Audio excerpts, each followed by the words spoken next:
नमस्कार मित्रांनो, स्पर्धा परीक्षा मराठी या चॅनलमध्ये आपले स्वागत आहे. जानेवारी महिन्यामधल्या चालू घडामोडीवरचा हा आपला 11वा व्हिडिओ आहे. यापूर्वीचे सगळे व्हिडिओज खाली डिस्क्रिप्शन बॉक्समध्ये दिलेले आहेत. डिस्क्रिप्शन बॉक्समध्ये मंथ वाईज प्लेलिस्ट दिलेली आहे. प्लेलिस्टची लिंक दिलेली आहे. त्या लिंकवर क्लिक करून तुम्ही त्या पर्टिक्युलर मंथचे सगळे व्हिडिओज पाहू शकतात. व्हिडिओ आवडले तर व्हिडिओला लाईक करा. चॅनलला आत्तापर्यंत सबस्क्राईब केलं नसेल तर चॅनलला सबस्क्राईब करा. आता आपण आजचा व्हिडिओ सुरू करूयात. आणि या व्हिडिओच्या शेवटी मागच्या व्हिडिओमध्ये विचारल्या गेलेल्या प्रश्नाचं उत्तर तसेच या व्हिडिओमधला एक नवीन प्रश्न आहे ज्याचं उत्तर तुम्हाला खाली कमेंट्स बॉक्समध्ये द्यायचं आहे. आता आपण आजचा व्हिडिओ सुरू करूया.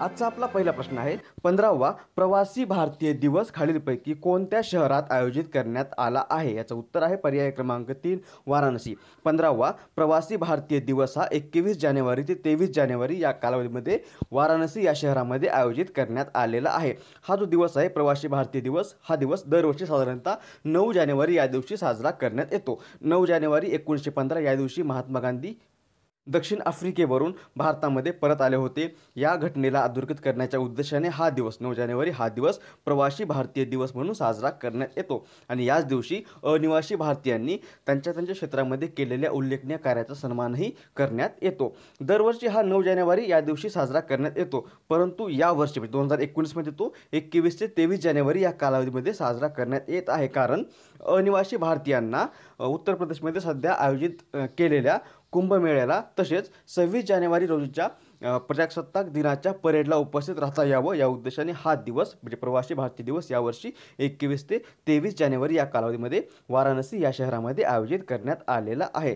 तसंच यावर्षीच्या प्रवासी भारतीय दिवसाची थीम ही लक्षात ठेवणं आपल्यासाठी महत्त्वाचं आहे. यावर्षीची थीम आहे नवीन भारताच्या निर्माणामध्ये प्रवासी भारतीयांची भूमिका. नवीन भारताच्या निर्माणामध्ये प्रवासी भारतीयांची भूमिका ही यावर्षीच्या 15व्या प्रवासी भारतीय दिवसाची थीम आहे. आणि हा 15वा प्रवासी भारतीय दिवस 21 जानेवारी ते 23 जानेवारी या कालावधीमध्ये वाराणसी या शहरामध्ये आयोजित करण्यात येत आहे. पुढचा प्रश्न, अतिवृष्टी, उष्णतेची लाट, वादळ, थंडी याबाबतची माहिती नागरिकांना पुरवण्याच्या उद्देशाने भारतीय हवामान विभागाने खालीलपैकी कोणते मोबाईल ॲप सुरू केले आहे?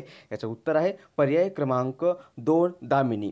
अतिवृष्टी, उष्णतेची लाट, वादळ, थंडी तसेच हवामानासंबंधित इतर माहिती नागरिकांना पुरवण्याच्या उद्देशाने हवामान खात्याने दामिनी हे मोबाईल ॲप सुरू केलेलं आहे. उत्तर आहे पर्याय क्रमांक 2 दामिनी. पुढचा प्रश्न, नुकत्याच महाराष्ट्रातील पुणे येथे संपन्न झालेल्या खेलो इंडिया यूथ गेम्स 2019मध्ये कोणत्या राज्याने सर्वाधिक पदक जिंकले आहेत? याचं उत्तर आहे पर्याय क्रमांक 1 Maharashtra. Khelo India youth games 2019 ही स्पर्धा नुकतीच पुण्यामध्ये संपन्न झालेली आहे आणि या स्पर्धेमध्ये महाराष्ट्र एकूण 228 पदकांसह अव्वल क्रमांकावर राहिलेला आहे. महाराष्ट्राने एकूण 228 पदक जिंकलेले आहे. त्यामध्ये 85 गोल्ड मेडल्स, 62 सिल्वर मेडल आणि 81 ब्रॉन्झ मेडल जिंकलेले आहेत. महाराष्ट्र आहे पहिल्या क्रमांकावर. दुसरा क्रमांक लागतो हरियाणा राज्याचा. हरियाणाने एकूण 178 पदक जिंकलेले आहेत. तर तिसरा क्रमांक लागतो दिल्लीचा. दिल्लीने एकूण 136 एवढे पदक जिंकलेले आहेत.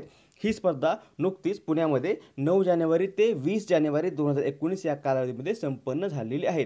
ही स्पर्धा एक राष्ट्रीय स्तरावरची महत्त्वाची स्पर्धा असून तरुणांमध्ये क्रीडा संस्कृती रुजविणे, त्यांचे कौशल्य ओळखणे व त्यांना जागतिक पातळीवर स्थान किंवा व्यासपीठ उपलब्ध करून देणे या उद्देशाने ही स्पर्धा आयोजित करण्यात येते. आणि ही जी झाली 2019मध्ये खेलो इंडिया यूथ गेम्स 2019 पुण्यामध्ये झालेली, याच्यामध्ये महाराष्ट्र अव्वल क्रमांकावर राहिलेला आहे किंवा सर्वाधिक पदके महाराष्ट्र या राज्याने जिंकलेली आहेत. उत्तर आहे पर्याय क्रमांक 1.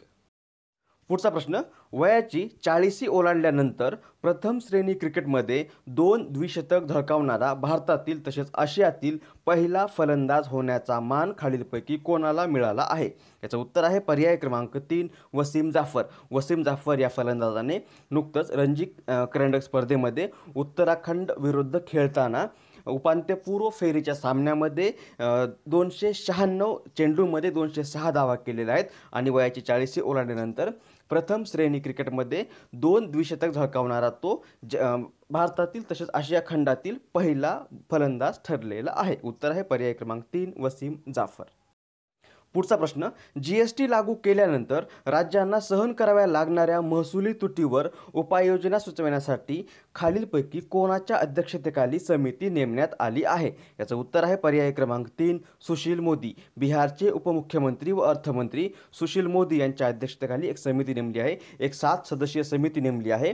GST लागू केल्यानंतर जो राज्यांना महसुली तूट किंवा राज्यांना महसुली तूट सहन करावी लागते त्या महसुली तुटीवर उपाययोजना सुचविण्यासाठी ही एक 7 सदस्यीय समिती सुशील मोदी यांच्या अध्यक्षतेखाली नेमलेली आहे. ही समिती GST काउन्सिलने नेमलेली आहे. GST काउन्सिल काय? तर GST काउन्सिल भारताच्या वित्त मंत्र्याच्या अधिपत्याखालील एक काउन्सिल आहे. ती काउन्सिल GSTचे सगळे tax rates, rules and regulations तयार करते आणि या GST काउन्सिलने नुकतीच सुशील मोदी यांच्या अध्यक्षतेखाली ही 7 सदस्यीय समिती नेमलेली आहे. उत्तर आहे पर्याय क्रमांक 3 सुशील मोदी.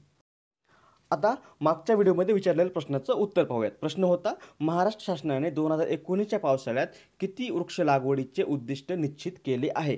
याचं बरोबर उत्तर कमेंट बॉक्समध्ये जवळपास सर्वांनी बरोबर दिलेलं आहे. याचं बरोबर उत्तर आहे 33 कोटी. महाराष्ट्र शासनाने 2019च्या पावसाळ्यामध्ये एकूण 33 कोटी एवढ्या वृक्ष लागवडीचं उद्दिष्ट निश्चित केलेलं आहे.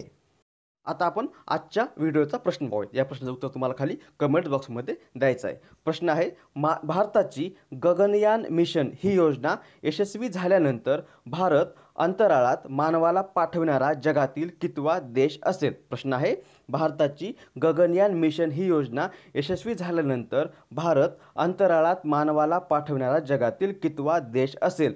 पर्याय आहेत दुसरा, तिसरा, चौथा, पाचवा. याचं जे उत्तर आहे ते उत्तर तुम्हाला खाली कमेंट बॉक्समध्ये द्यायचं आहे.